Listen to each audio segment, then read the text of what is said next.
بسم اللہ الرحمن الرحیم۔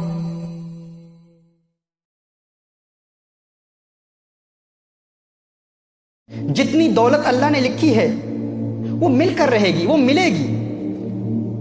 ہم جو کچھ بھی کر لیں، ساری دنیا جمع ہو جائے، ہماری کل دولت سے وہ جو اللہ نے لکھی ہے اس میں سے ایک پینی، ایک پاؤنڈ، ایک یورو، ایک درہم، ایک دینار، ایک روپیہ بھی نہیں نکال سکتے۔ جو لکھا ہے مل کر رہے گا۔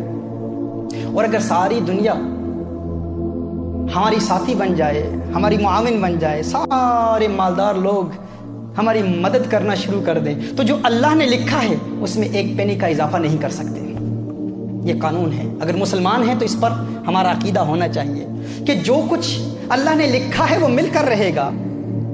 اگر آپ آج غریب ہیں تو مت سمجھیے کہ آپ اس لیے غریب ہیں کیونکہ آپ زندگی میں کوئی ایسا بڑا کام نہیں کر پائے، اپنا اہل تھے اس لیے غریب ہیں۔ نہ، آپ غریب ہیں کیونکہ جتنا آپ کے لیے اللہ نے لکھا ہے وہی ملنا تھا۔ اگر کوئی ملٹی ملینئر ہے اور سمجھتا ہے کہ میں اپنی فہم اور فراست، ادراک اور شعور اور اپنے مناسب فیصلوں کی بنیاد پر میں ملینئر بن چکا ہوں، نہ، تو ملینئر ہے۔ اگر تو مالدار ہے تو اس لیے نہیں ہے کیونکہ تو اپنی محنت کی وجہ سے مالدار بنا ہے، تو مالدار ہے تو اس لیے ہے کیونکہ جو کچھ اللہ نے لکھا ہے وہ تجھے ملنا تھا۔ یہ اسلام کا قانون ہے، یہ اسلام کا اصول ہے۔ اگر مسلمان ہے تو اس کو تسلیم کرنا ہوگا۔ ذہن میں ایک سوال آتا ہے کہ ٹھیک ہے، اگر ایسی بات ہے تو پھر ہم کام کیوں کرتے ہیں؟ ہم محنت کیوں کرتے ہیں؟ گھر بیٹھے رہیں، کچھ نہ کریں تو پھر بھی مل جائے گا۔ تو آپ کو بتاؤں، یہی اسلام کا قانون ہے، یہی ضابطہ ہے۔ اگر آپ گھر میں بیٹھے رہیں، کچھ بھی نہ کریں، جو لکھا ہے وہ مل کر رہے گا۔ تو پھر ہم کام کیوں کرتے ہیں؟ کیونکہ کام کرنا رسالت مآب صلی اللہ علیہ وسلم کی سنت ہے۔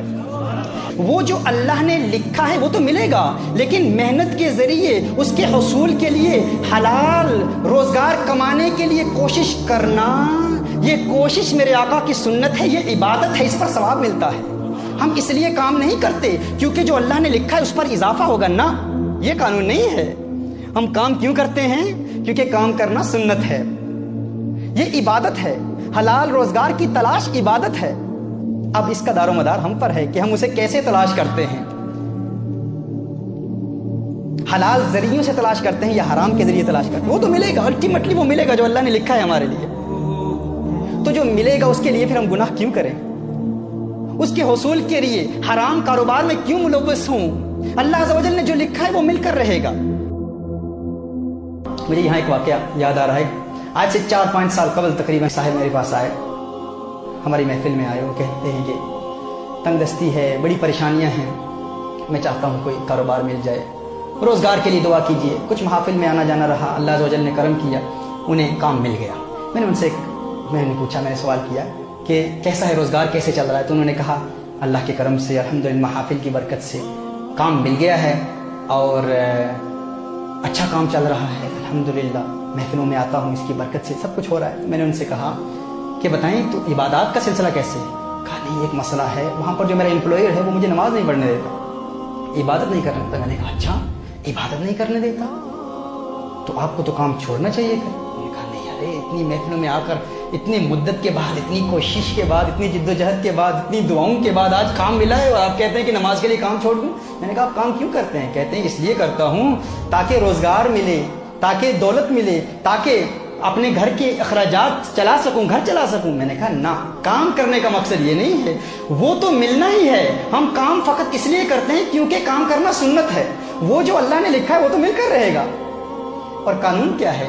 اصول یہ ہے کہ اگر کوئی سنت آپ کو فرض سے محروم کر دے تو آپ اس سنت کو چھوڑ دیں، فرض پر عمل کریں۔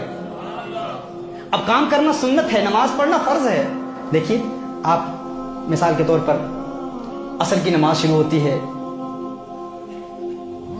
5 to 3، سمجھ لیں مثال کے طور پر، اور آپ نے ظہر کی نماز ادا نہیں کی، 2:55 ہو گئے، آپ نے ظہر کی نماز ادا نہیں کی۔ اب نفل پڑھنا تو سنت ہے، اب اس وقت اگر آپ نفل پڑھنا شروع کر دیں